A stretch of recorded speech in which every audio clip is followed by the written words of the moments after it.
Last night, Koa Peat put the whole nation on notice. We're going to talk about that and a whole lot more on a very, very packed Tuesday edition of the AZ Wildcats podcast.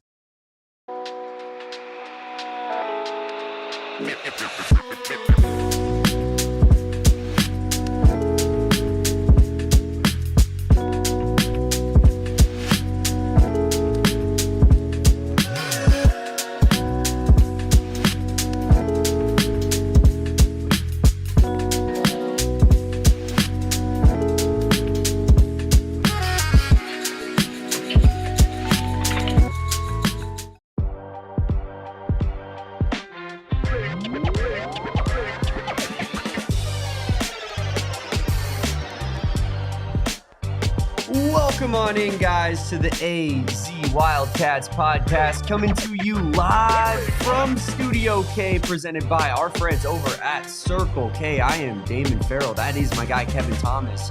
And this is the AZ Wildcats pod, coming to you live from lovely downtown Phoenix here at PHNX HQ3. One night, Kevin, off the back of a massive W for your Arizona Wildcats, getting the job done against the reigning defending national champions in the Florida Gators. But, it's a new season. It's a new dawn. And I feel like the Wildcats, if we're going off resume, who's got a better resume after night one than Tommy Lloyd's squad, Kevin? Nobody. Who's got it better than us? Nobody. Absolutely nobody, because Koa Peat is on our team, Damon. We are blessed to be able to watch Koa Peat play basketball. We are. A once-in-a-lifetime, I would say, debut. I mean, honestly, I'm not just talking for Koa Peat, right? But I'm saying for any freshman of any time ever. That was an incredible freshman debut for one Koa Peat last night, Damon. Arizona, if you missed it, I don't know how you missed it, but Arizona downs the defending national champions last night, the Florida Gators, in very impressive fashion, weathering a storm as well on top of it all. Florida jumped out to a 12-point lead. Xavier Lee was hitting threes, making layups, dishing the ball. Thomas Haug was getting after it as well, Damon. It was a very good start for the defending national champions. And then Arizona made some very, very prudent adjustments. And I think that this is kind of something that I neglected to mention last night on the post-game show. Yeah. But Florida's, their scrimmages, Damon, their preseason, like their secret scrimmages, they were a part of that group, the secret scrimmage group, right? The, no film will be disseminated of our preseason games group. Arizona and their coaching staff did not have a wealth of knowledge to work off of when they were previewing this matchup, doing their scout for Todd Golden's group, right? I think that is what led to that early punch from Florida, is Arizona not really knowing what to expect fully from this new backcourt in Boogie Fland and Xavier Lee, which is probably why Xavier Lee was getting loose, and then he got real locked up later in the game by Arizona's adjustments. And I think we're going to talk about some areas where Tommy Lloyd and his group could improve going forward, specifically in the baseline out of bounds kind of plays, and we're going to get to that probably towards the tail end of our basketball segment today, because we are talking football on today's podcast as well, because football season is not over. Can confirm. Damon confirmed that for me today. But yeah, you mentioned it. Koa Peat, absolutely historic performance, but I think the weathering of the storm is kind of where I wanted to start today as well, because that was a impressive adjustment by Tommy Lloyd and his staff last night. Yeah, it really was. I'm looking here, Kevin. I believe probably the height of the feeling of like this game might be getting away from us a little bit was when Urban Klavzar? Dude, where did they get that guy from? Yeah, I don't genuinely, know. I watched a ton of previews and predictions for this game, like heading into it, Damon. Not one video mentioned this guy named Urban Klavzar, who looked to be a pretty talented player. He played 10 minutes per game last year at Florida. Then I just don't know ball. Simple, flat out. Looks like he's going to have a much bigger role on this year's Florida roster. He's a junior from Slovenia, Kevin. So decent little player potentially for the Florida Gators. But yeah, Urban hit a three-pointer to go up 24-12 with 12:42 left in the first half. And Florida was doubling up Arizona on points there. I think that's kind of the moment where I called timeout on our watch along, Kevin, and we'll be doing more watch alongs all throughout the season. But I called timeout on that watch along, and Tommy subsequently responded with one because it really did feel like momentum was slipping. And then you're right, like a big counter adjustment was made. And in terms of that counter adjustment, it felt like from my perspective, at least, a lot of it included, let's start, really attacking the rim, right? I mean, I know that this team is, hopefully they're not going to shoot 5 3-point attempts every game the entire rest of the season. Like that, I think that that's a number I would like to see uptick, because I don't think that's a recipe for success in the tournament. Because there are going to be, I know that face, and I understand what you're going to try to say here to counterpoint it, but there are going to be games in the tournament where your opponent is going to hit those shots. And 3 is worth more than 2. And if they're going to hit those shots, you're going to need to respond with some of your own from time to time. I need to see a little bit more 3-point attempts, but what I loved was the ability to get to the free throw line, the ability to force Florida to foul you, bigs that are really experienced, that have played in massive games, and they didn't know how to defend Koa Peat without fouling him. I mean, Koa Peat fouled the dude out. He was making Alex Condon look silly all night long, and that's, I think, it was a strength of last year's team, and it needs to be even more of a strength of this year's team with Koa Peat in particular. Like, I just don't see a world where that guy shouldn't be shooting 8 free throw attempts every single game.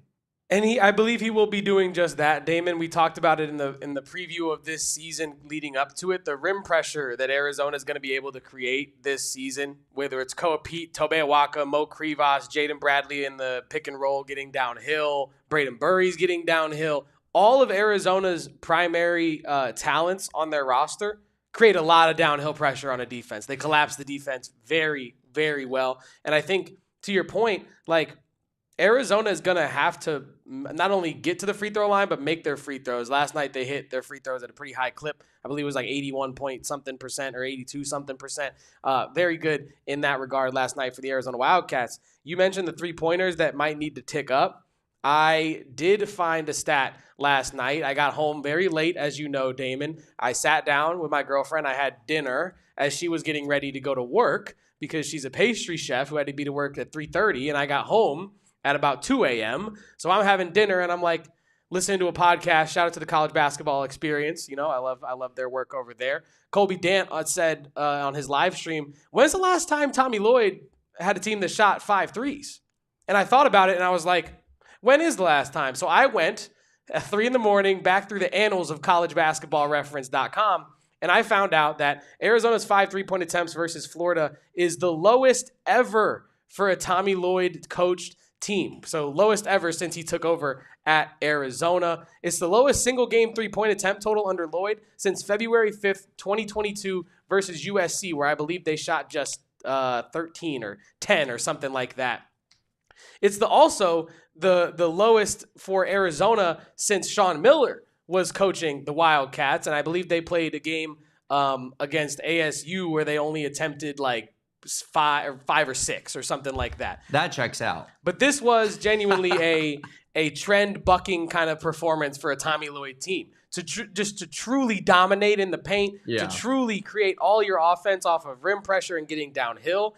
It was a very, very, I think, telling performance as well, mostly because this is going to be a different Tommy Lloyd team. I know you say that you want to see the threes tick up. I think obviously they're not going to shoot 5 threes every game. It's going to be more than that. You have very talented shooters on this roster, I believe. Maybe I should say very capable shooters on this roster. You don't have like a wealth of necessarily sharp shooters if you're the Arizona Wildcats, but I do think the 3-point shooting, we're not going to be talking about it too much this year, in my opinion, because I don't think it's going to be a massive factor in the wins and losses for Arizona. I know that you said, and you are correct, that your opponent might do some sharp shooting. You're going to have to adjust on that end. But I think in terms of Arizona's offense, I'm not really too concerned about them finding threes. They're going to find threes in the flow of the offense. Kharchenkov found a deep three in the flow of the offense last night that he actually kind of created himself. Sure. I don't think that's a problem, to summarize that. Totally, like, you'll find it within the flow of the offense, but at the same time, like, it's just an element of any modern basketball team that you need to be able to have to some extent.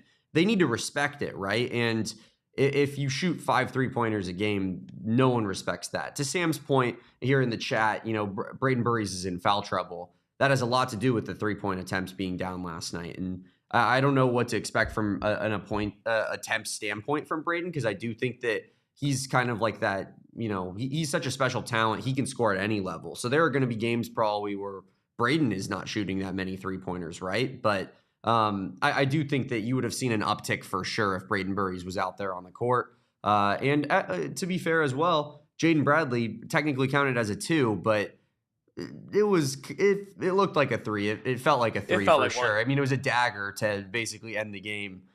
So yeah, I mean, I do feel that this obviously it's not going to be like the crux of the offense. I'm not trying to say that at all, but I do think you need to shoot probably better than what you did last year from 3. No, Kevin? I mean, that last year from 3 was like one of the big Achilles heels of the entire roster. They were so good in transition. They were so good defensively. They were pretty damn good rebounding the basketball as well, with Tobe Awaka and Henry Vasar stepping up later in the season. But man, the shooting was tough to watch last year. You're going to have to be more efficient this season for certain. I don't think there's any way around that. Like, Arizona cannot have games where, like against K-State last year, where you shoot, 2 for 22 against K-State last year. If you're the Arizona Wildcats, that cannot happen this year. But it also feels like a big, I'll say, symptom or indicator for why Arizona had such inconsistent three-point shooting last year is because you did not have the bread and butter in the paint.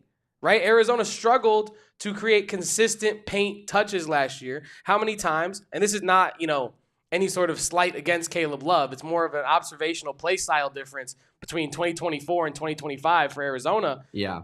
How many times last year were we begging Caleb Love because he's physical enough to do it? We know he is. And he has the skill to do it and the verticality to do it, to just get downhill and draw fouls when Arizona needs a bucket. Mm-hmm. That just wasn't the way that the game was played for Arizona last year, right? But this year, I think last night the reason they only shoot 5 threes is because do you want to go away from Koa Peat in the paint? Is that what we like? I don't want to do that, right? So yeah. I think when Koa Peat is working at that high of a level in the paint, the offense is going to be centered in the restricted area. You create so much pressure on a defense. I keep saying it, but you create so much pressure on a defense down there when you're Koa Peat and you're dominating the way that you're dominating, turning around after absolutely hooping on Ruben Chinyelu and I'll tell you what he said during this photo. He said, he can't effing guard me. And you might be like, well, who is that? Is that Napoleon Dynamite back there, number 3, hand logged in for the Florida Gators? No, that's Ruben Chinyelu, the starting center for the national championship winning Florida Gators that cannot effing guard Koa Peat. So I say that to say this. The three-point shooting is going to be, I think, less in volume this year by a lot, but a lot higher in efficiency, in my opinion, Damon, because the threes are going to be smarter and the offense is going to be more lethal from multiple areas of the court as well. Yeah, I definitely can. I hear what you're saying there, and I do think that this offense as a whole will be better than last year's. And a big reason for that actually is a guy named Ivan Kharchenkov, who I think really could kind of change the psyche on how we feel about this entire 2025-2026 season. Let's talk a little bit of Ivan Kharchenkov right after the break here, Kevin, on the AZ Wildcats podcast. We're talking Ivan Kharchenkov after this break here on the AZ Wildcats podcast, like Damon said. But during this break here on the AZ Wildcats podcast, I want to talk to you about our friends over at the Husband and Wife Law Team. The Husband and Wife Law Team. You need to go to Mark and Alexis Breyer if you have been in an accident or had a serious injury or been involved in some sort of wrongful death.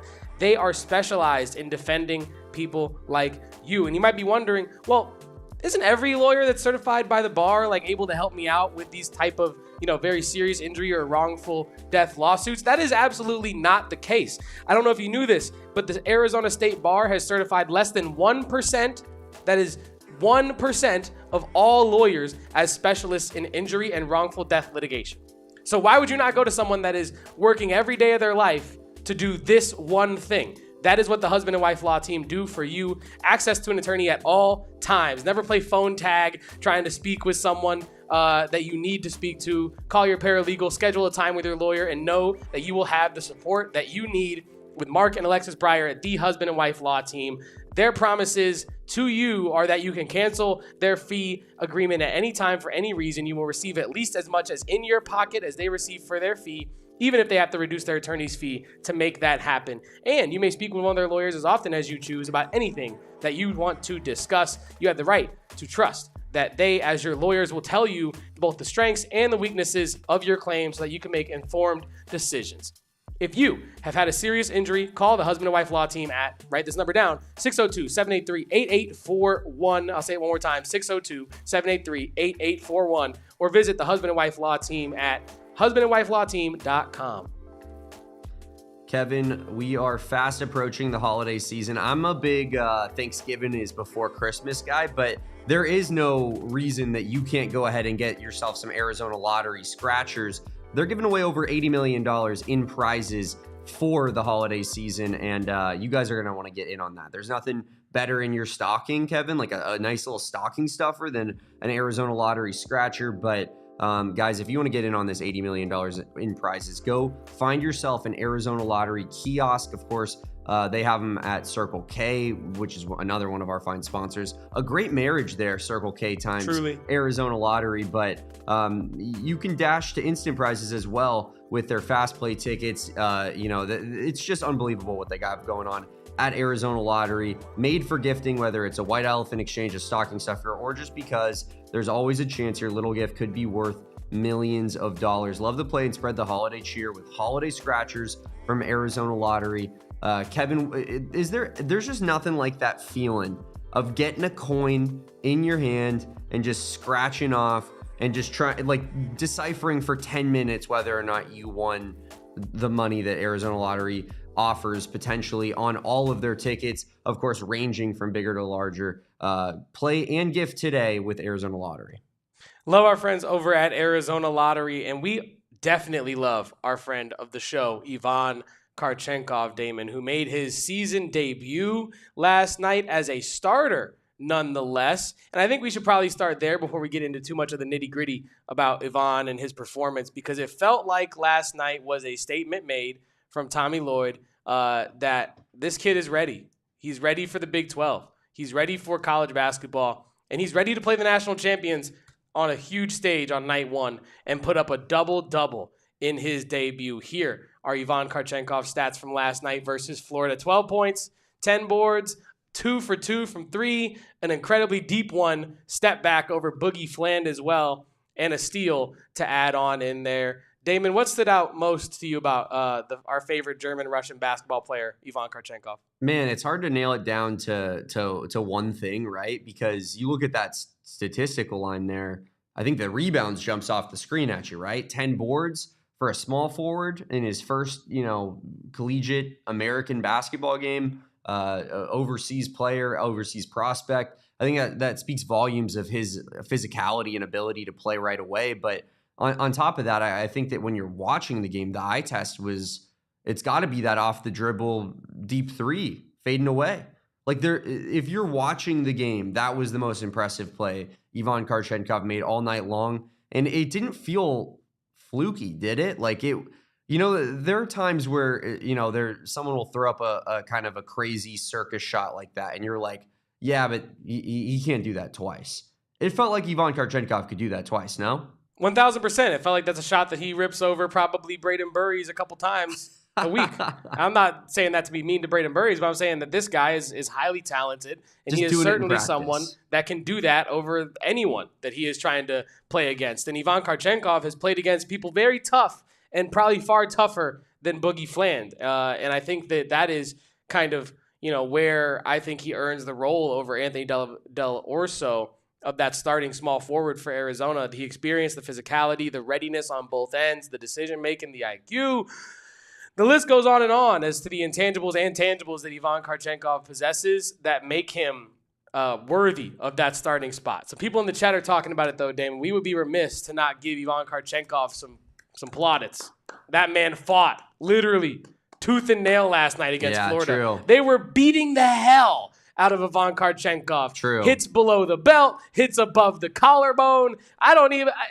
Can we put him in bubble wrap for about a couple days until Friday when we play Utah Tech, Damon? Because that was a physical game for him last night. Sorry, I didn't mean to cut you off there. I was getting flashes of when me and you were watching couple UFC fight nights ago, and Kevin Holland was you had bet on Kevin Holland, your guy Kevin Holland, and he unfortunately was affected for the entirety of the rest of the fight from a groin shot there. And I was like, you can't do that.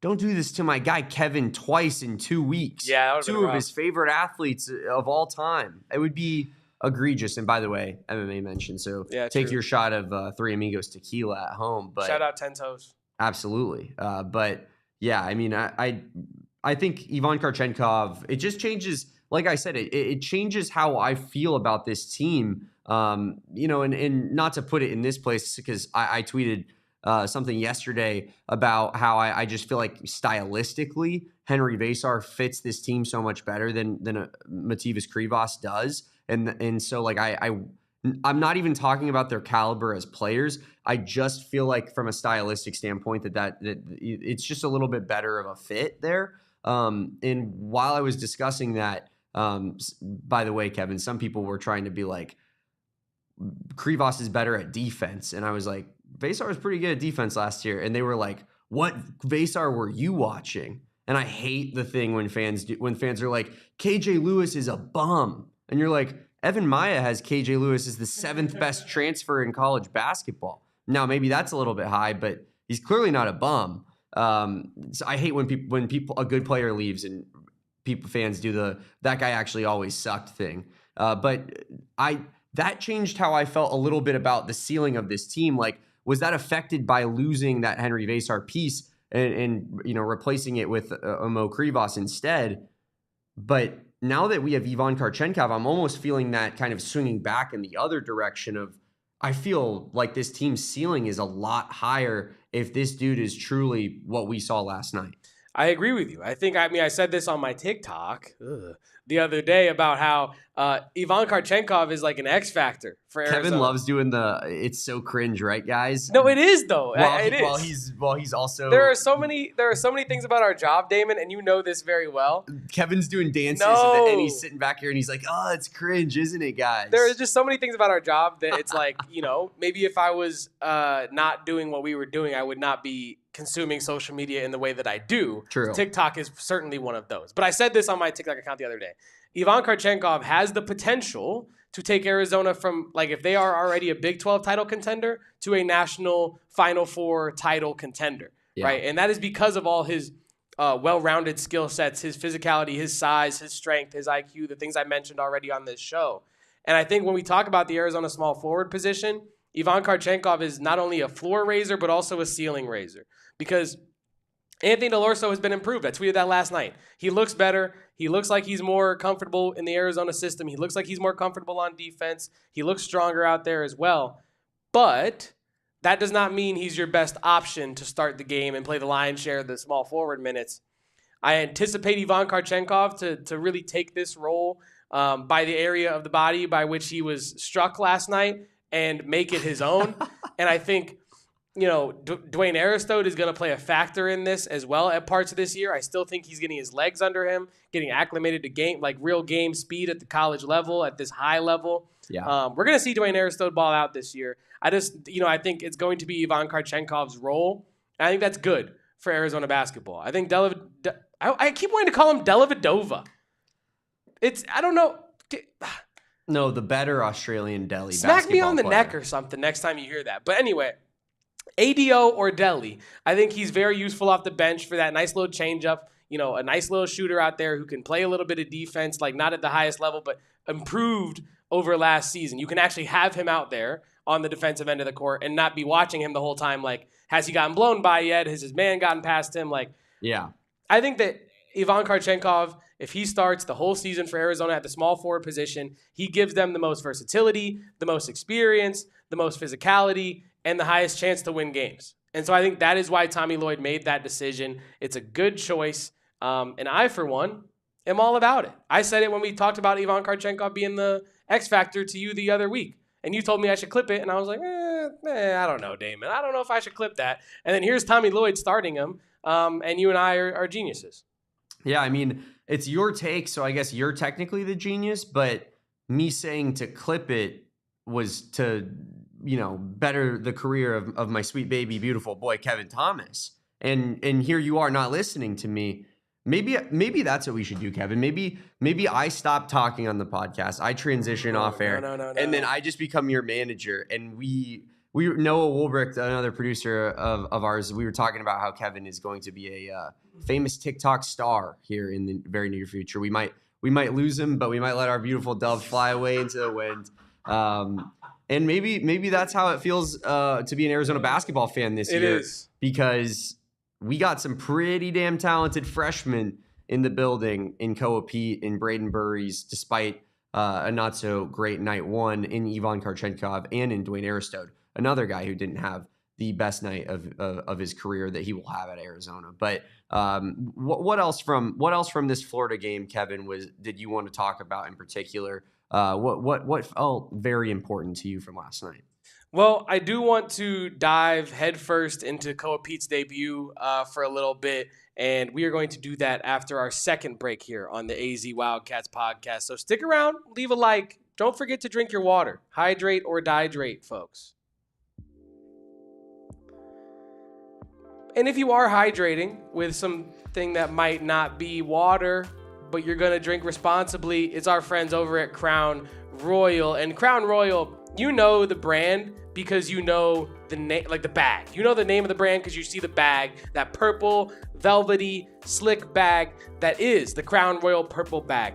Well, they're putting them to good use, Damon. I try to keep mine and just keep them around, maybe keep some earrings in there or some knickknacks or whatever. Crown Royal said, that's a good idea. We can take it from here to there, and we're going to help the veterans and active duty service members by doing it. And so on November 16th, the Crown Royal Purple Bag Project will be at State Farm Stadium because Crown Royal believes it's not what you have, it's what you give. And what they're going to be doing with these purple bags is they're going to be honoring the bravest among us, the American military heroes, our active duty service members. And we're pretty much dropping off care packages. Driven by Crown Royal's ethos of generosity, the Purple Bag Project was born, turning their purple bags into care packages for soldiers and veterans, reminding them of all of our support and thanks. Since 2010, they have distributed over 1 million purple bags and counting to soldiers and veterans all across the country, providing them with essential care and comfort from home. For more information on this and how to become a part of this November 16th Crown Royal Purple Bag Project at State Farm Stadium, visit crownroyal.com/purple bag project. We love our friends at Crown Royal. We're very excited with this partnership. We're going to be doing some more work with our new alcohol distributing partner, potentially doing some content out at the Waste Management Phoenix Open for anybody interested. Would be pretty darn cool. So we got that in the works. And of course, you hear us talk about it all the time. It's Monarch Money. Guys, if you need a better way to help you save, help you get a digital financing app that's going to find ways to cut some corners, cut some costs, and just really shave off the top that extra money that you're spending every month that maybe, you could kind of put in your pocket, invest in, and use to better your life down the line. That's what Monarch Money is all about. Head on over to monarchmoney.com and use our promo code of PHNX. It's going to get you half off your first year, Kevin. Your first year of subscription service with Monarch Money, 50% off. It's got to be the best promo code that we have, that we offer here at PHNX Sports. And shout out our friends at Monarch Money for making that happen. Head on over to monarch.com, use that promo code of PHNX, and find out which ways you can help save money in your life. Let's cut some costs together. Definitely going to need to get in on Monarch Money myself. Like I said, monarchmoney.com, promo code PHNX. Man, you know who made himself a lot of money last night? Koa Peat. Yes. That man, I don't even know how to properly put into words the performance that Koa Peat had last night, Damon. It was a one-of-a-kind, I said it off the top of the show, a once-in-a-lifetime experience watching a freshman like Koa Peat, Mr. Arizona, do it for the Arizona Wildcats. He put up 30 points, 7 rebounds, tied that with 5 assists, and put up 4 stocks, Damon. Look at that photo, by the way. Does that just not pump you up, looking at Koa Peat flexing the Arizona on his chest? I saw that photo last night, Damon, and I said, my guy Damon Dog has to see this immediately. You did. As soon as possible. But this stat line from Koa Peat is one of a kind. He is the only player in Big 12 history to put up 30 points and 5 assists or better in his first career college game. He is the only Division I basketball player to put up at least 35 and 5 with 3 steals and a block in a college debut. And he's the second Arizona player ever to have a 25, 5, and 5 game as a freshman. And that would be Jared Bayless, who did it twice before Koa Peat did it. This was a performance that is, if you're an Arizona Wildcat fan, you will never forget Koa Peat versus Florida. This is like one of those late night finds, kind of one of those things where you're going through the highlights and you're like, ooh, Koa Peat dunking on Condon? That was tough. I remember that. You know what I mean? This is incredible. He announced himself to the world, as I believe you said from our beat account last night, made himself a ton of money in terms of what people think he could be now as an NBA draft prospect. And I don't know what they thought maybe before this game, because you haven't been watching Koa Peat if you did not think that he could do this at the college level. For sure. I saw our guy Burries Muse, Damon. He put out a really cool graphic on Twitter. Shout out to Burries Muse. This is where I'm getting this from. Koa Peat's legendary debut.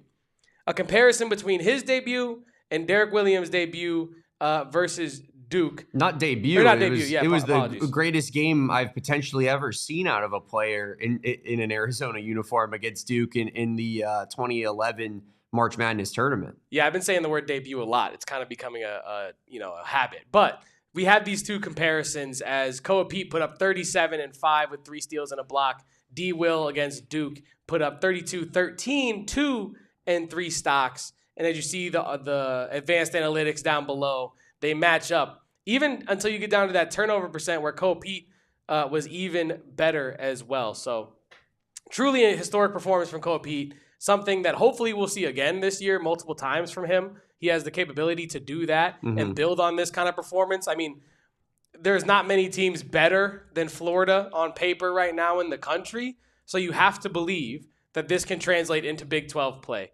And the question I want to ask to you, Damon, is Koa Peat, contender for Big 12, not only freshman of the year, player of the year as well, no? Yeah, I mean, I think that those are one and the same this year in this conference, are they not? Ooh, JT Toppin would like a word. Yeah, JT Toppin would like a word, and I think that there's, for good reason, he should be the favorite betting odds wise, and I'm sure that they do on some books, but Vegas, offering a Big 12 Player of the Year list, JT Toppin should be at the top of the list. Who's number 2 though, Kevin? If you had to, gun to your head, who would they put at number 2? Wait, is this before last night or no? Now, yeah, before last night. Before last night, I probably would have said. Debates it for me. I would have said Peterson because I think the usage is going to be nuts with Kansas. I think that they're neck and neck, though. I think they would have had them 2-3, right? Yeah. I think Koa Peat proved last night that he's every bit right beneath those guys. And that's what you and I have been saying all offseason. Like, I know that that is your Welcome guy. to the AZ Wildcats Koa Peat, podcast. Damon's guy, but all of our king. That's how we worked it out last night. True. Because we've been saying this all offseason, that if you're going to say that Cameron Boozer, AJ DeBansa, and I know I'm talking about Boozer and other freshmen from across not just the Big 12, but the country, right? Mm-hmm. Cameron Boozer, AJ DeBansa, these elite freshmen across the country, if you're going to talk about them as being winners, and you're going to talk about them as being like NBA-ready guys, and people are asking at Team USA trials, could AJ DeBansa drop 12 and 8 against an NBA team tonight? It's like, I mean, he's very, very good. But if you're going to talk about them like that, Koa Peat's got to be right there. He has to be right there. He's one of the most accomplished high school players of all time. He is absolutely as talented as any of those guys. He is arguably the most physical and most physically ready for the NBA out of any of the freshmen across the country. And you add to that his ability to read the game in live time, make good decisions. I don't think he's ever had a season since he started doing like actual organized basketball that ended in a loss. The man is simply a winner. And you got, I don't want to call anybody in particular out, but you got people out there saying that Cameron Boozer's the winningest player we've ever seen at this level. He's just simply not. Koa Peat is. Genuinely. Only guy with as many gold medals as Koa Peat got at the junior level is Koa Peat. Ain't nobody else going band for band with Koa Peat about gold medals. And I would like to see Boozer try. So, you have to mention Koa Peat when you mention AJ DeBansa and you mention Darren Peterson and you mention all these elite freshmen, Nate Ament and Cameron Boozer. People forget, man, Cooper Flagg was supposed to be in this class as well. Yeah. He reclassified. Like this age group right here, unbelievable level of talent, and Koa Peat is right up there at the top. Yeah, he absolutely is. And it felt like there was like a weird kind of slide for Koa Peat while no basketball was being played. That was what my issue was, Kevin, and I kept complaining it to like your ear off about it off air. We'd end the show and I'd look at Kevin and I'd grab him by the collar of his shirt and I'd say, who the hell watched Koa Peat enough from July to now to drop him like 10 spots in every NBA mock draft, like it was really weird seeing the Koa Peat discourse take a big hit with nobody playing any basketball. And then what does Koa Peat do in his first opportunity in an actual game that matters?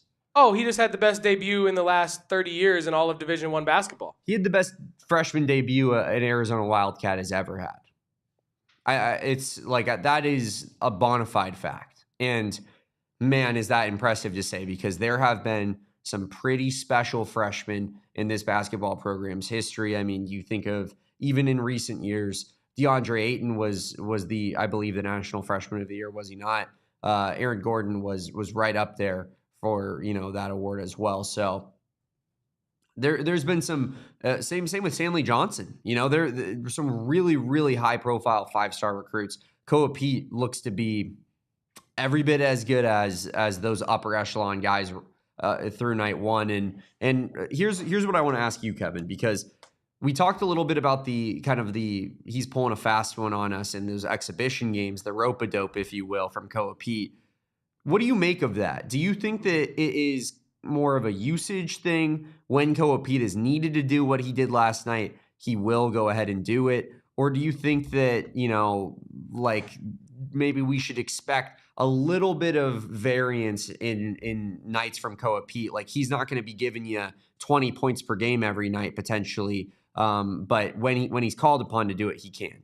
I mean, look, I think this is a situation where I'm not going to say Koa Peat wasn't taking preseason or his preparation serious, because we know that he was, right? But I think this is a situation where he's played everywhere you can play up until this point. Yeah. He's not necessarily the most hyped he's ever been to play a game going up against Embry-Riddle. He's not really looking at that as being the stage in which he wants to showcase all of his talents. Do you want to really go out there and burn all your gas in the car?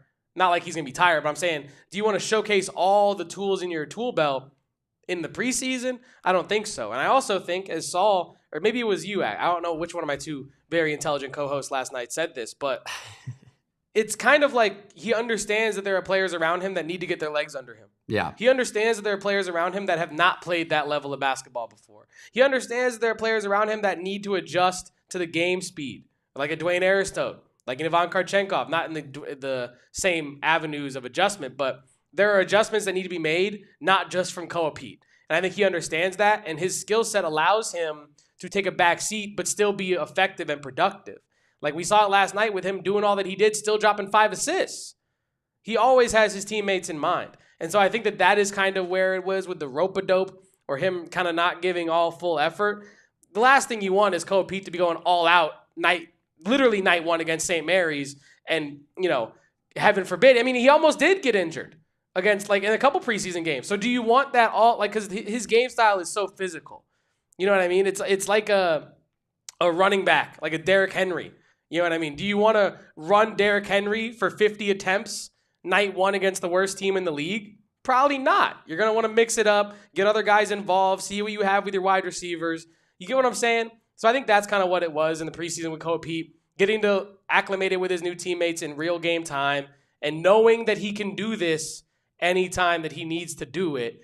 And I think this is a stage where he stepped up, woke up this morning, or last night, I guess, and said, yep, Vegas, TNT, national television. This is why I came to Arizona.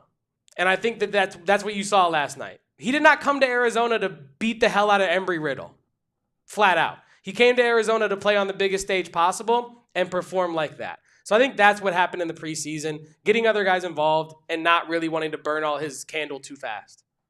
Yeah, I think that's fair. And I think the getting guys involved thing is a big aspect of it. just from the perspective of when you're playing a team like Embry-Riddle, you know that the game is not going to be up in the air, right? Like the walk-ons are going to get a good amount of run tonight. So what's the use of Koa Peat going out there and being like, I'm going to dunk on this 6'2" guy who's guarding me at power forward's head. It's like that's not proven anything to anybody. You see it against Florida, against a front court, if you will, that just won the national championship, and they're very experienced. They've been in these big moments, and Koa Peat dominated last night in an absolutely special way. Kevin, that was insane to watch. I keep calling it spiritual. I keep calling it religious, and I will continue to do so. Have you welcomed Koa Peat into your life? Have you heard the good word of Koa Peat? But it really was truly special. Now, let's talk a little bit of Brayden Burries and Dwayne Aristode for a second. Talk me off the cliff here. Not saying I'm on the cliff. Which one? Choose both. All right, well, let's go Burries first, right? We talked about it on the post-game show last night. Make sure to go check that out. It was some great coverage. So good, even TNT loved it. But I will say, like, with Brayden Burries, don't be worried. Don't be concerned. He's a freshman. You started 3 freshmen. One of them put up the greatest debut you've ever seen, and the other one played pretty flawless considering he got beat up during the game. And the other one, Brayden Burries, fouled out, did not shoot a high percentage, but the shots he did attempt were going up against the trees of Florida, one of the biggest front courts in the country, right? And a front court that is extremely large, extremely physical, extremely experienced. I don't really fault Brayden Burries for not being able to find too much success specifically driving to the hoop. I wouldn't overreact too much to this poor performance from Brayden Burries. He looked like a freshman playing against the national champions. That's kind of what it looked like. Koa Peat didn't, but I don't think that means I think any less of Brayden Burries. I think he's going to have games this year where we're talking about that 25 from Brayden Burries with the 5 assists tonight was unbelievable. And honestly, we're talking about a guy who, I'll pull up Koa Peat's stats again one more time. Brayden Burries in a preseason game led Arizona in rebounding. If you don't think that this stat line, I guess minus the blocks and the steals, is actually a realistic ceiling for Brayden Burries in a game, I think you're tripping. I think Brayden Burries could absolutely have a game this year where he absolutely goes off and emulates this kind of energy that Koa Peat had us feeling of, how do we have this guy on our team? You know, yeah. I think he is that kind of a player, and I think he'll find his footing. It's just going to take him a little bit more time than maybe a Koa Peat, and that's okay. Brayden Burries is still going to be in the NBA. He's still going to be one of the best guards in this conference, especially as a freshman. So yeah, I'm not at all worried about Brayden Burries. Yeah, I think from the Brayden Burries standpoint, offensively, not worried whatsoever. I think that might have been the worst performance that you'll get all season long out of Brayden Burries. I expect a lot more. I expect that floor to be a lot higher. What I will say, Kevin, is I felt like there was a decent amount of getting beat off the dribble last night from Brayden Burries. And so like the off-ball stuff for me is to be expected, especially with a freshman getting early minutes, like is what it is. It's going to happen. Tommy Lloyd and staff are going to weed that out. The getting beat off the dribble stuff is a little bit more kind of athleticism based in a way.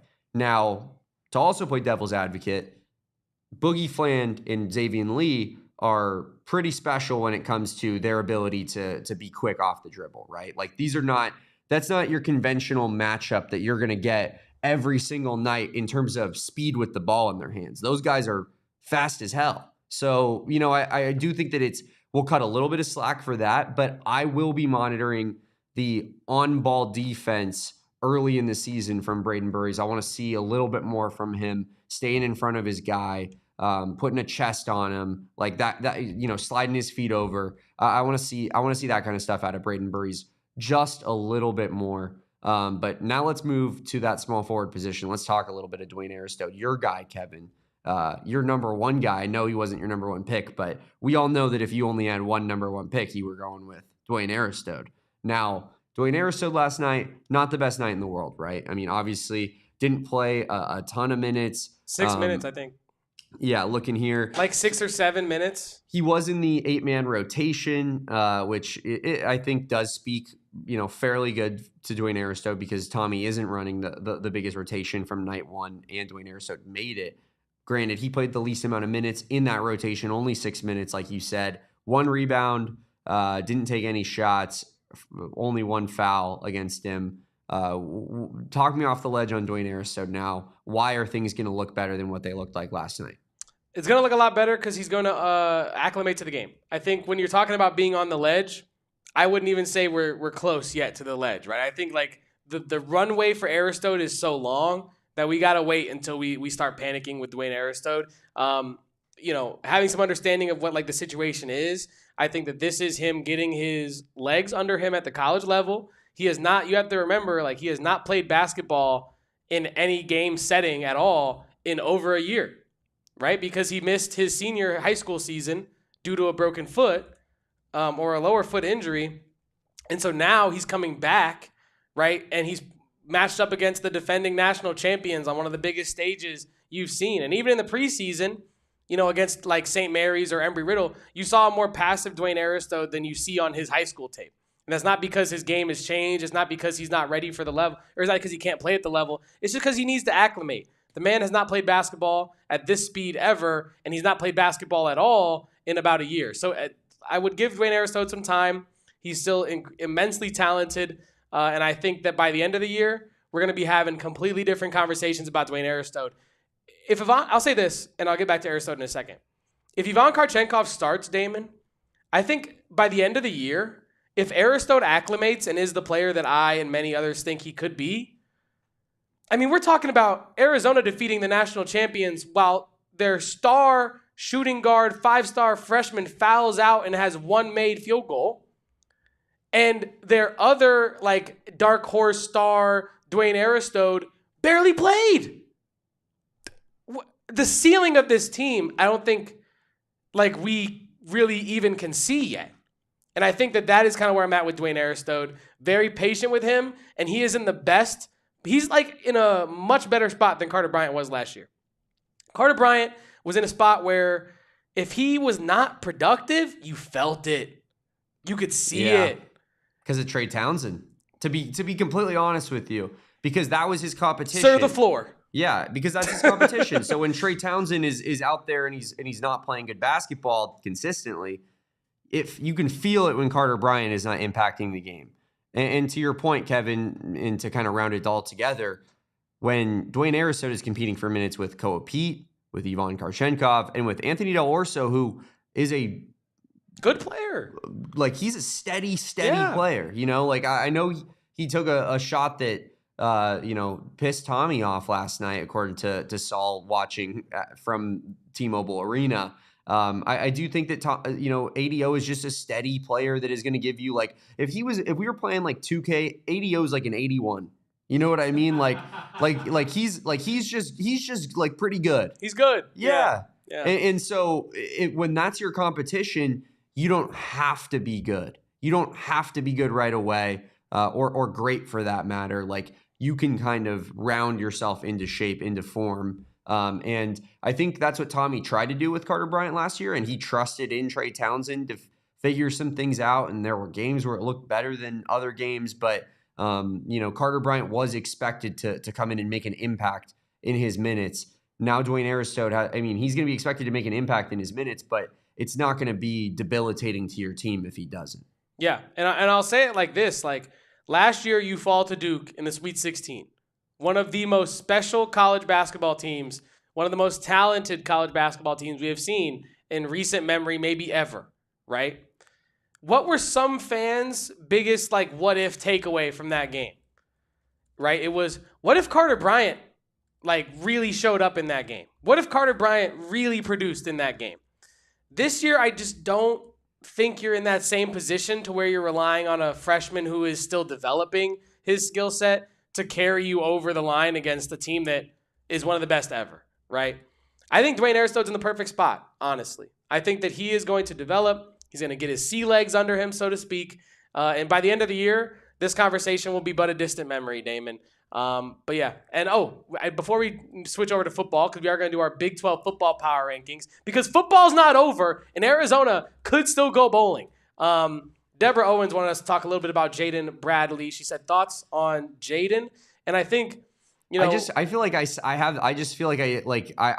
clip every game I've ever talked about Jaden Bradley, and you could just, play it in the sound effects there on our streaming software, Kevin, because and that's not to like come at Deborah. That's not what I was intending there at all. It's just that guy is such a winner. There's never a game where I'm like, Jaden Bradley was the reason you lost tonight. Like, and he just brings it. He brings it in multiple different ways. He plays both sides of the basketball. Jaden Bradley is the leader of this team, and I tweeted it and last night. It's I feel like when he's the leader of this team, Kevin, like the things that he could lead this team to are pretty special. I have a lot of faith in Jaden Bradley and just the type of player he is and how that translates to an NCAA tournament in particular.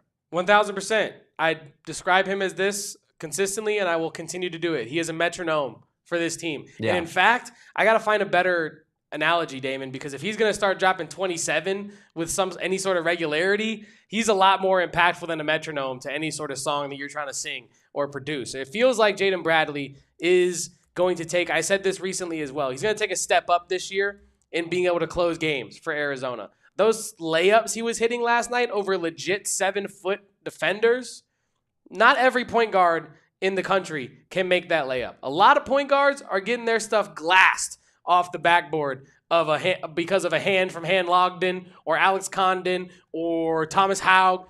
Jaden Bradley has the ability and the body control to go up, understand time and space, lay the ball up in whatever way he needs to do it. He's the emotional leader of the team, it feels like, even though he's not the loudest guy in any way. He's not even the most outspoken guy in any way.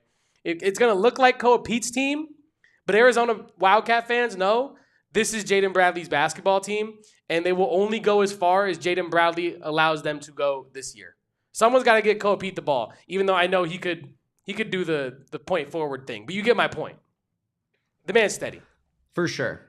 And I do think that, like, people say it all the time, guard play in late in the season, especially in elimination games. Senior guard play, too. Senior guard play in particular is what wins you games. And Arizona mixes that with a, blue chip 3-level scorer right next to Jaden Bradley. I just love the fit of this roster when you look at it up top to bottom, Kevin. One question that Sam brought up in the chat that I do think is interesting.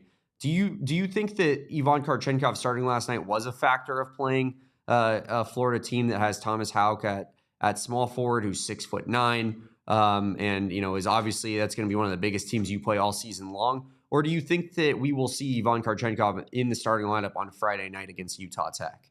I thought that at first. When the news first broke that Ivan Kharchenkov was starting, I was like, okay, that makes sense. Physicality-wise, size-wise, he matches up better against Florida than Anthony DeLorso does. Yeah.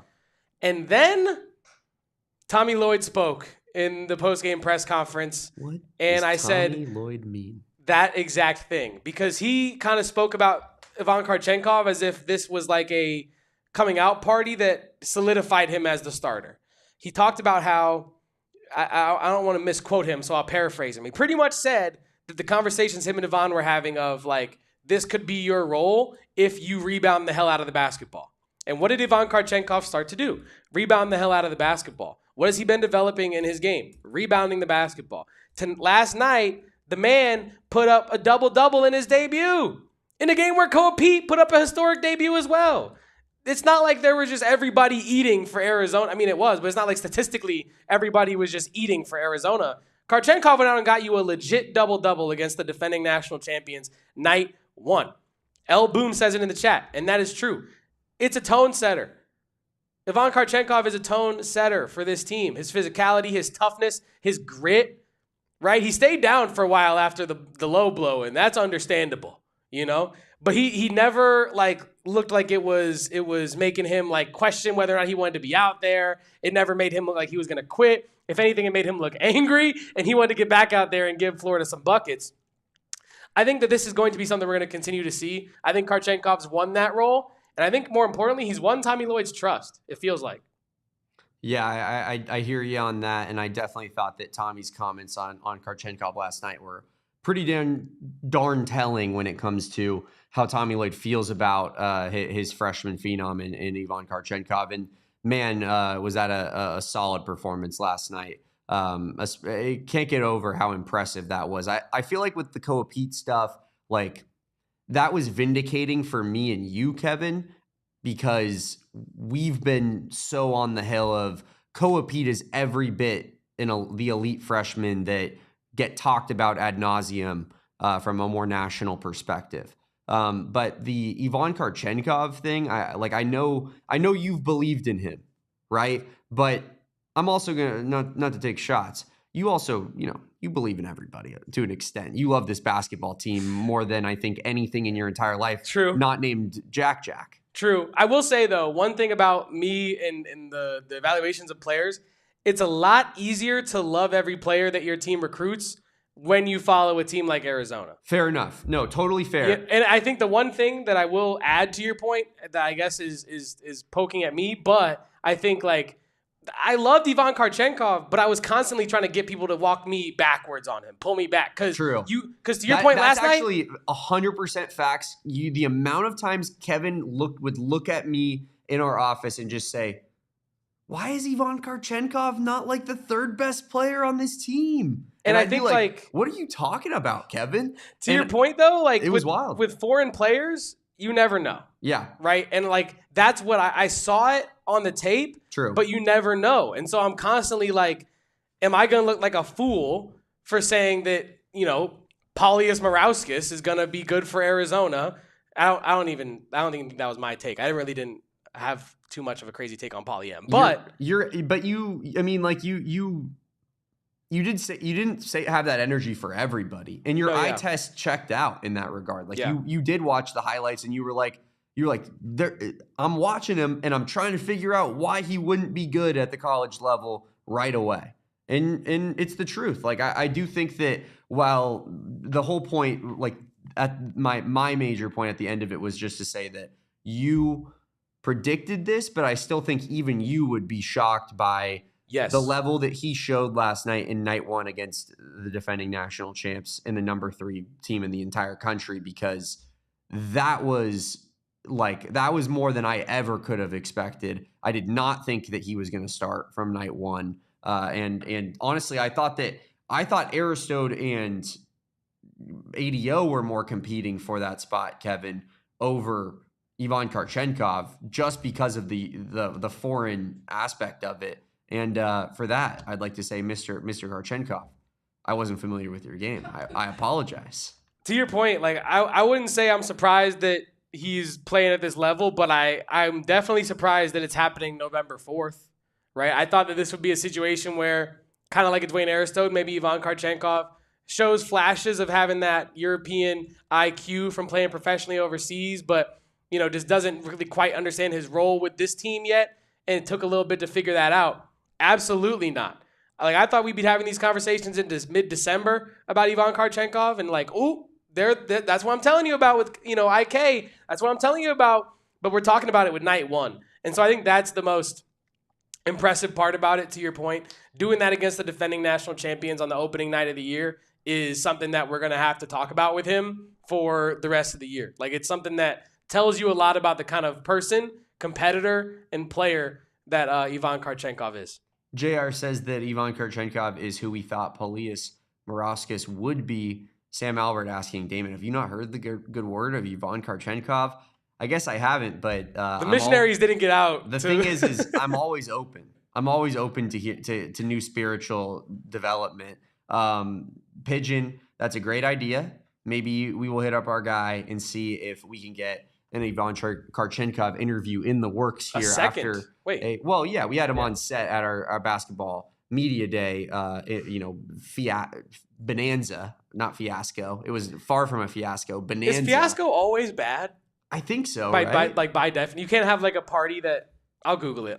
You continue what you were saying. I was going to change it anyways. I thought that Max's comment about Tyon Grant Foster was funny. I didn't see that, Kevin. There was apparently a Mark Few Gonzaga assistant wrote in improperly the starting lineup, and Tyon Grant Foster of 8 years college basketball fame was, I guess, not supposed to start, which is crazy. Weird, isn't it? Like, brother, did you just pick your 8th spot of college basketball and you didn't check to see if you were going to be given a starting role. I wonder if he's not starting because of the legal stuff and him not knowing if he was even going to play this year.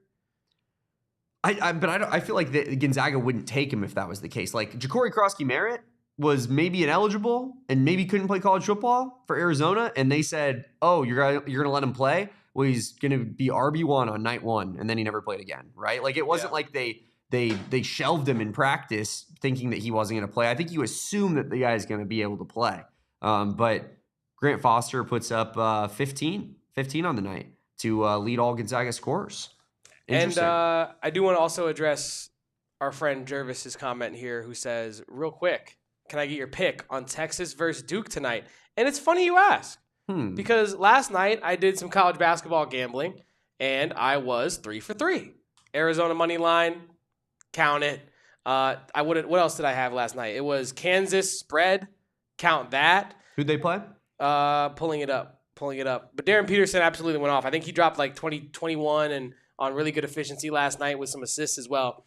Kansas absolutely put the work to Green Bay last night, covering the 30.5 point spread. And then St. John's was my third team, minus 26.5, that cash. And I said, you know what?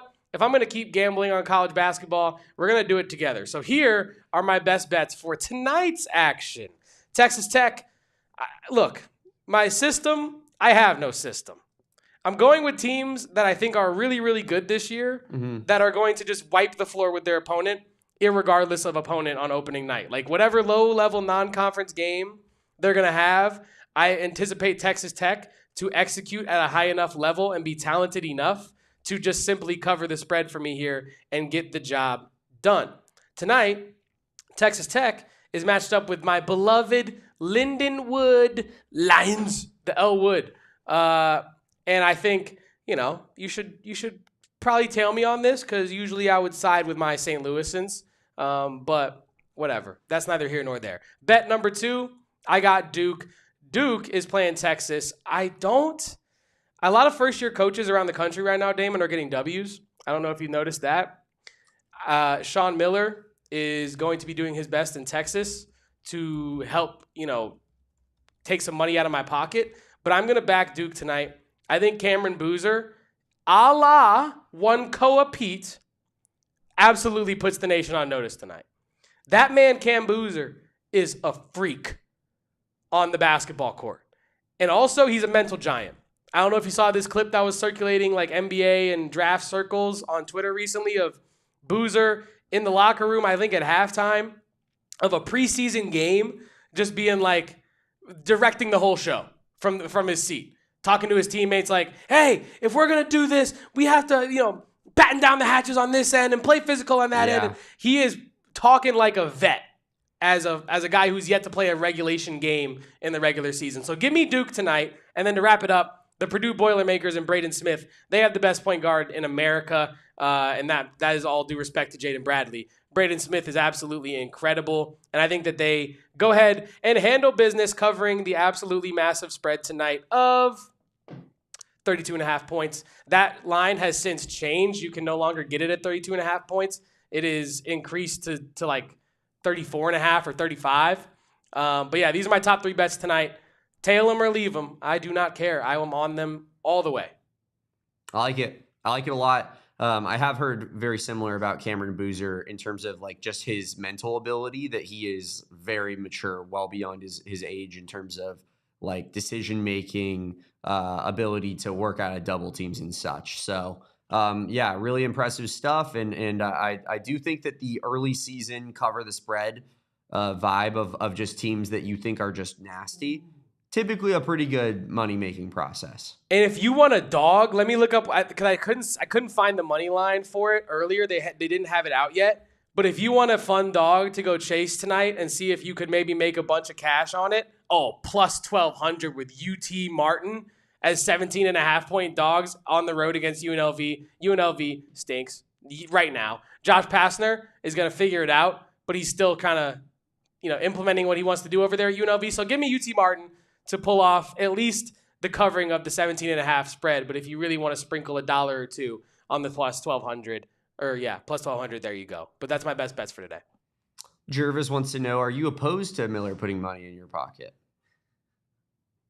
I Sorry, plead the terrible fifth. joke. I plead the fifth on AZ that. Catch G, so much. Thank you for your support as always, my guy. $2 super chat. Awesome being in McHale Far North last night. Bear down.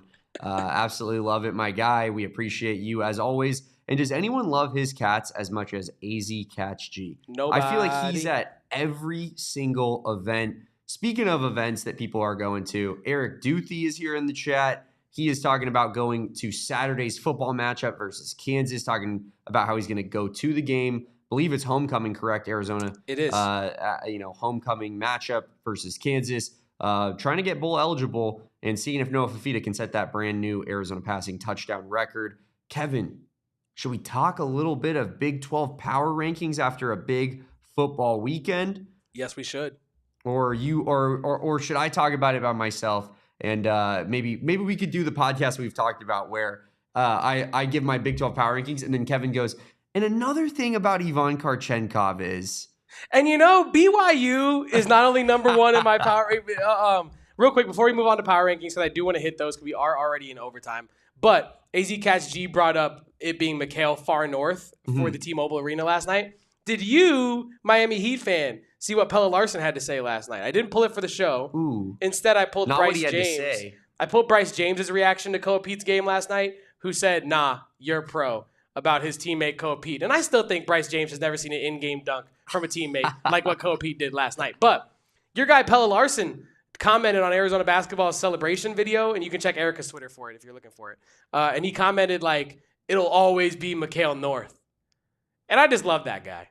That's an all-time Wildcat. You know what I mean? That's True. an all-time Wildcat. I actually think I did see that, but yeah, Pelle Larsson is for sure an all-time Wildcat, and like one of the models I think of the Tommy Lloyd era. Didn't have a ton of expectations when he was brought in, and was just solid the entire way through. Dare I say, we have Pelle Larsson 2.0 and Ivan Kharchenkov potentially. But yeah, Kevin, let's do it. Let's talk a little bit of Big 12 football power rankings now. I was going to say I can go ahead and start us off if you would like that, Damon. Absolutely. See, if anyone's seen SpongeBob, I'm pretty sure Kevin's head was the part of the show where SpongeBob has a million different SpongeBobs running around in his brain, and they're grabbing all of the files out of the filing cabinet and shoving them into the fire furnace. That's Kevin's football takes after last night. He watched an entire weekend of Big 12 football, and then he asked me this morning, he said, "Wait, what happened on Saturday again?" Damon comes into the office at like 1:40, and he's like, this is my apologies, but, late night, I probably should have reminded you. We didn't do our power rankings because yesterday was Monday's show. And I looked at him like this. What? What do you mean? I was very concerned for a second. Wait, power, but like Big 12 freshman of the year, Koa Peat power rankings? What are we doing power rankings for? But yeah, no, it is still football season. Basketball season just tipped off. But like genuinely, the Arizona Wildcats have a chance to go bowling, and for that, we should all be locked in. I know everybody here clicked on this show because you saw Koa Peat's face. Gotcha! You're an hour in, and we're talking football now, but Arizona can go bowling, so lock your ass in your seat and look at these power rankings, Damon. But to be fair, I will say most of these people in this chat are here for football as well. We appreciate them as always. Please leave a like. Burries Muse, we appreciate you. You might have just gotten got by my guy Kevin Thomas, but we talked about your guy earlier as well, and your very cool graphics. So shout out to the work you're doing over there. We gave you a good shout out, Burries Muse. You can go back and check it out. We put your new tweet style graphics that you've been making on the screen and gave you a good shout out. But let's get into this Big 12 power ranking here. And Kevin, you go ahead and start us off. What's your bottom four? We got a new bottom four. Just kidding. A new order for the bottom four. Oklahoma State, you still suck. Colorado, you are now the second worst team in the conference. Belt to ass. Sorry about that. UCF, you're still there. You're still a football team that exists in the conference. West Virginia, Mountain Mama, Rich Rodriguez, take me home. He's getting his players to actually play hard. And I think we knew that about Rich Rodriguez. But it's like when you have a season that is as underwhelming or as disappointing or as not good as West Virginia's has been, but you do have a win over like a rival like Pitt in the backyard brawl, you have the ability to galvanize your team, and that is what we saw this past weekend as they picked up a huge W, an unbelievable W over Houston, an unacceptable W as well, Damon. Correct. Houston, you're going to take a big hit in this power ranking because that is unequivocally the worst loss of the Big 12 football season thus far. Rich Rod's revenge. Imagine if West Virginia beats the Devils. Rich Rod, you can't get away from him. I love it. That would be electric. Guess who West Virginia plays this week, Kevin? Man, you're really proving I'm in basketball brain. I don't know. Colorado. Oh, that's a W.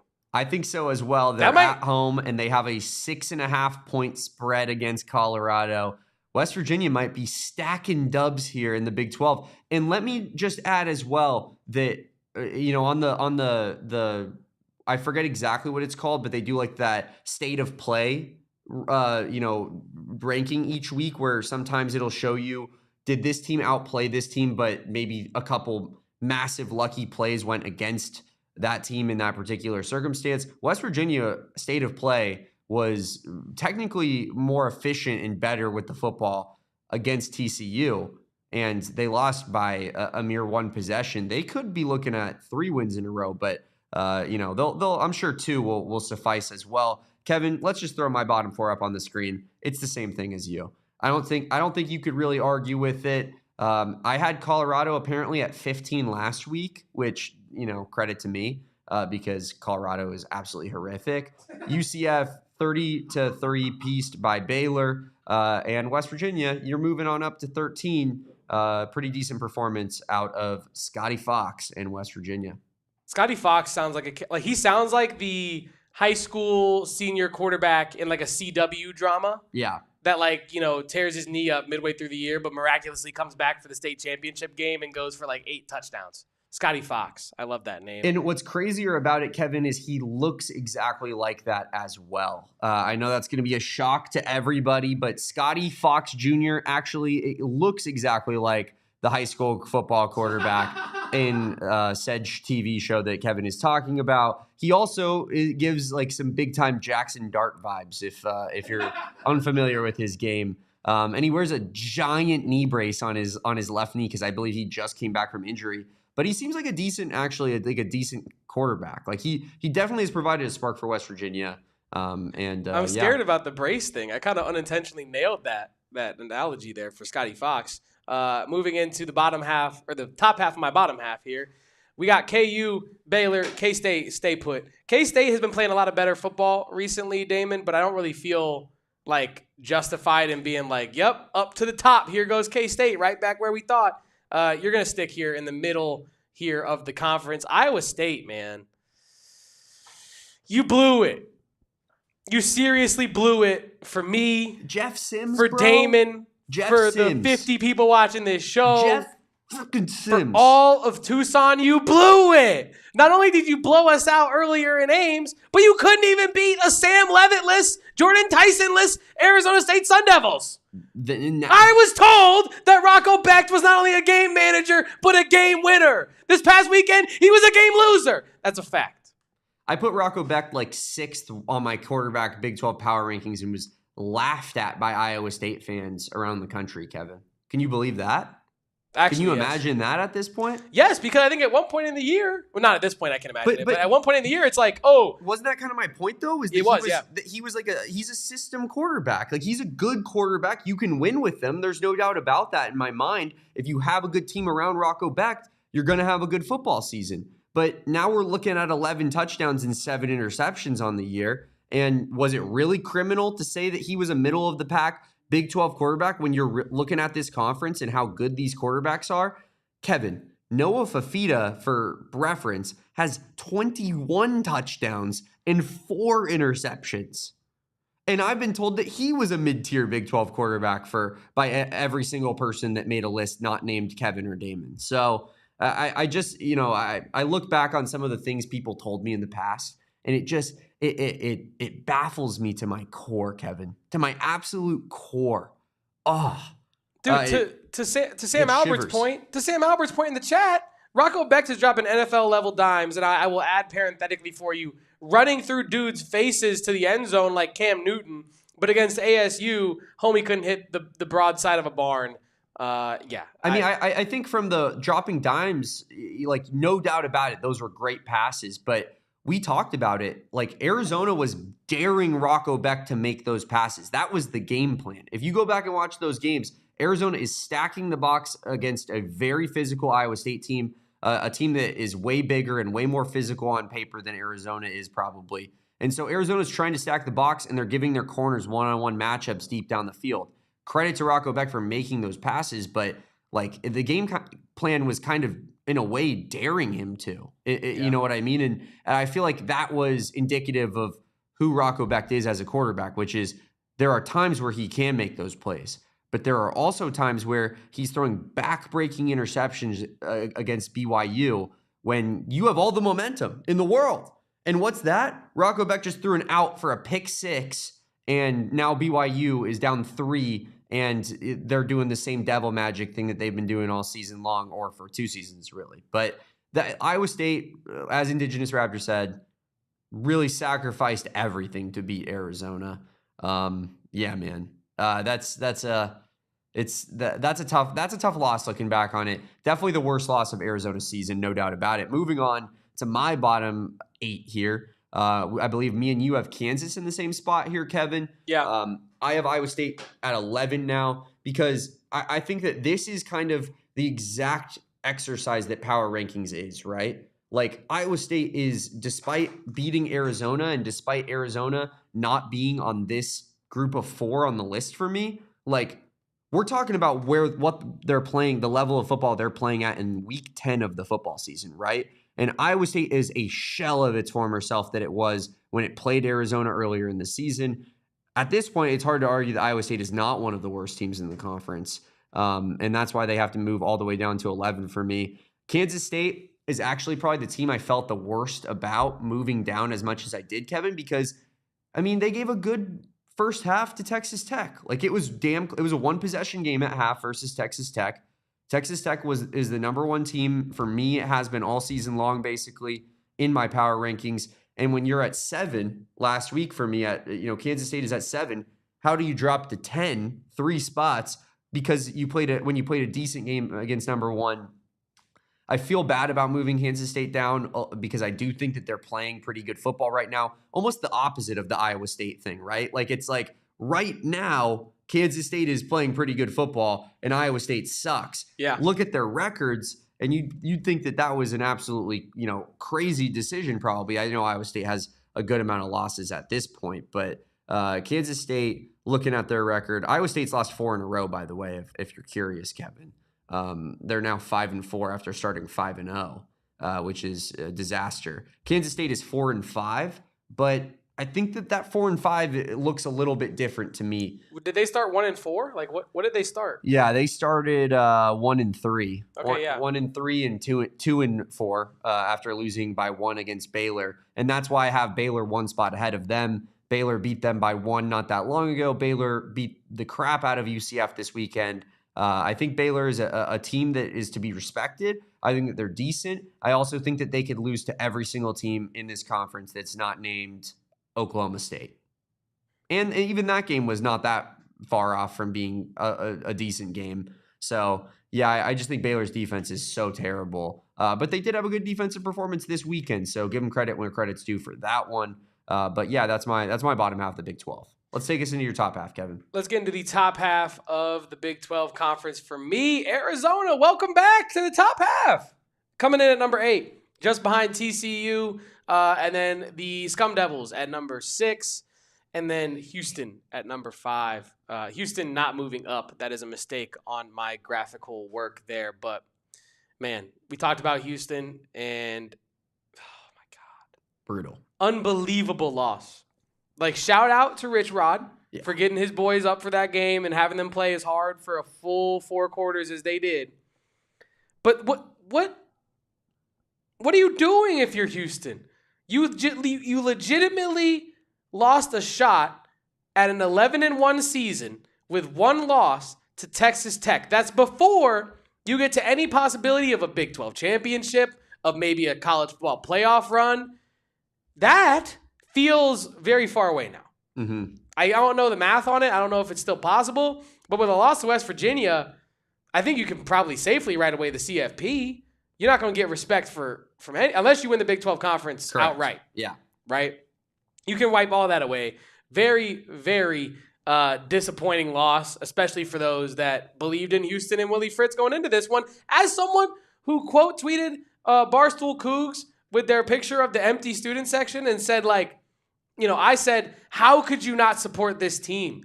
Right? Crazy. They are playing an incredible season with a chance to go 11-1 and fulfill all your dreams as a fan, and you're not going to show up? 1 week after beating ASU on the road. And then they do that and validate all of those fans that didn't show up. Validate every single one of them because they didn't miss anything because you lost to a hapless West Virginia squad that's playing for nothing but spoiler, which they did. So, yeah, incredibly disappointing loss from Houston. A real head scratcher as I literally scratched my head talking about it. It's the worst loss of the Big 12 season. It really is. There's no ifs, ands, or buts about it. And to make matters worse, Kevin, they had UCF, TCU, Baylor to end the season. None of those are juggernaut teams. Those are all teams that a team with one loss would be projected to beat. And if they won out with Cincinnati losing to Utah like they did this weekend, you would be in the driver's seat after Texas Tech, BYU, potentially, to make the Big 12 championship game.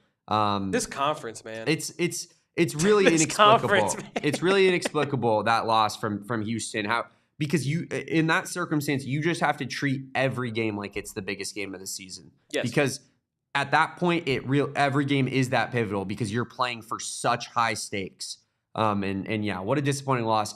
Let's look at my 5 through 8 here. I got TCU at 8, staying in the same spot. Go Frowns. After a bye week. They didn't play last week. The week before that, they almost lost to West Virginia. I can't move them up in good consciousness. I have to keep them in the same spot. They did beat Baylor, so I have them above Baylor still. But I think that TCU and Baylor are like the two most comparable teams probably in the conference. TCU and Baylor are Spider-Man meme pointing at each other with great quarterbacks, good offenses, and pretty despicable defenses when it's all said and done. The Arizona Wildcats, on the other hand, who I have one spot ahead of them, jumping all the way up to number 7, Kevin. No rhyme intended. Their defense is really good. Arizona's defense, I was looking at the numbers yesterday. I believe Arizona is they're top 30 in overall points per game defense. And their offense is 31st, so just outside that top 30, which is just such a vast improvement on last year. 28th in opponent points per game at 19.9 points per game. Arizona's just a really, really good balanced football team. And that's not to say that like this is a team that is, going to win out the rest of this season, but I just think that this team, they're good on both sides of the ball. They're not great at special teams, which does hurt them a little bit, but they play good complementary football. The offense has now been consistent for the better part of this season. They've played 2 great weeks in a row. In particular, the BYU game, they even played pretty well. And then the defense, despite, maybe being, not being able to stop the quarterback runs, has been really good outside of that. Outside of that has been like almost flawless, right? So I just think Arizona is a solid team, and that's why I got them, kind of in the middle here at 7. And just to kind of round this thing out, Houston, you lose a terrible one. You move down to 6. I know you just beat ASU. I know they have Jeff Sims. Dude, you can't lose to West Virginia or else I wouldn't put you below ASU. ASU doesn't have a loss as bad as West Virginia, even though Mississippi State sucks. But they don't have a loss as bad as West Virginia. So, that's also the most recent thing that happened. I just think that Houston has to take a big hit for that. They absolutely have to. It feels like Houston is like your friend that you've set up with a very attractive lady and they just oversleep and don't go to the date. And you're like, well, I spent all this time bigging you up on my power rankings, Houston, making you look all sexy, and you're not even going to show up to the date? At home, too. At home. Yeah. This was, I got you the date. You didn't have to put in any work. You just showed up and look nice. 7. All you got to do is show up and look nice and be yourself. And you couldn't even do that. It's unacceptable. It's truly unacceptable. It is. It is unacceptable. It is unacceptable. And let's look at the top 4 here of our Big 12 power rankings. I have a feeling we're going to be pretty similar here, Kevin. Explain the difference at the top, though. BYU stays at the top in my Big 12 power rankings, mostly because, what have they done to move down, right? Texas Tech, you do, however, move up, mostly because there's a little bit of a shift here at the top because Houston stunk it up so bad and Cincinnati stunk it up so bad that now welcome back to the top three, Utah. Two of the top three teams are Utah teams right now, and Texas Tech regains its second spot right now in the Big 12. Now, there's a few of us here in this chat. Me, Lost Highway, anyone else that wants to be included. We have been saying it for a long time coming. These Brigham Young Cougars are frauds. Frauds! Now, they got away with one against Utah. And Rocco Beck put them back in the game against Iowa State, as well as that idiot on the punt return coverage team who decided to step on the football. Seriously. Yeah. Up 14. Yes. This weekend is vindication weekend. This weekend, Texas Tech versus BYU is what I have been preaching all season long on this program to anyone that would listen. This is the best team in the conference. They're better than BYU. I don't care about the record. Context matters. My power rankings are determined based off of the teams that I think are the best football teams, not the teams that are number one in the damn Big 12 standings.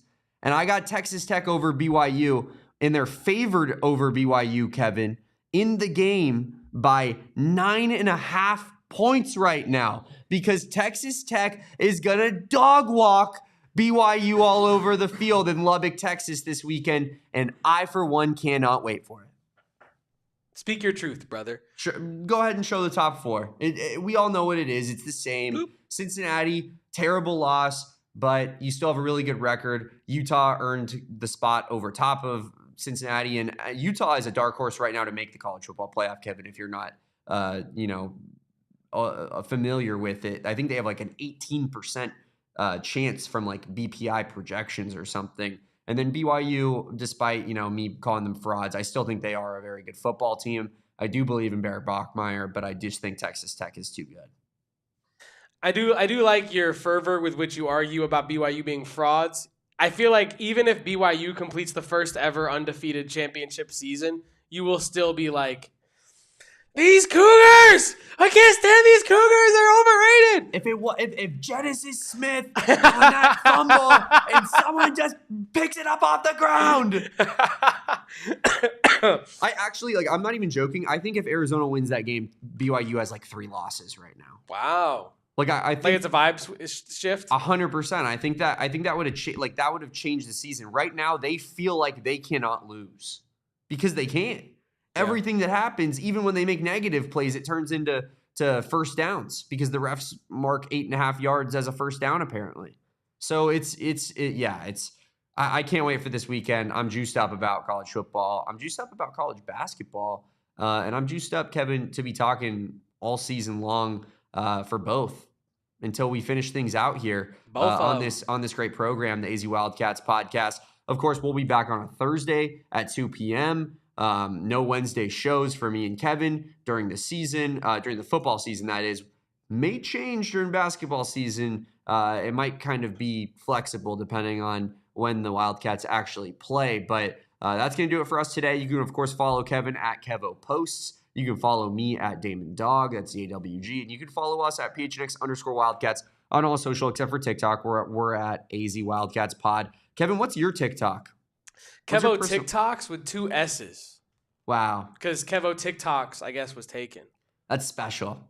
Kevo TikToks with 2 S's. Go see the great work that Kevin one day will fly into the wind like the sweet, beautiful bird that he is. Never leaving this show. Never leaving these people. Don't even do that to me, Damon. Don't you put that evil on me, Ricky Bobby. I actually, for people that can't see because Kevin's lower half is obviously not on camera, I have him shackled into the desk. He couldn't leave if he even wanted to. He's actually stuck there. He lives right at that desk. But that's the AZ Wildcats podcast. Like I said, throw us all some follows. Appreciate everybody here. Throw your guys' self a like. If you like this video, you're liking it for yourselves. We appreciate you guys. That's the little pat on the back that you guys deserve. This show is nothing without the people in the chat, talking with us, going back and forth with us, and having a good time every single day. Hit that like button, subscribe to the channel, rate and review on your favorite podcasting platform. Drop those DJ Tommies in the chat when we round this thing out, and we'll catch you on a Thursday edition at 2 p.m. on the AZ Wildcats pod. Until next time, peace out. Bear down. And go Cats. We're the champions, and we're going to go bowling. Fact. We all silly like the mayor.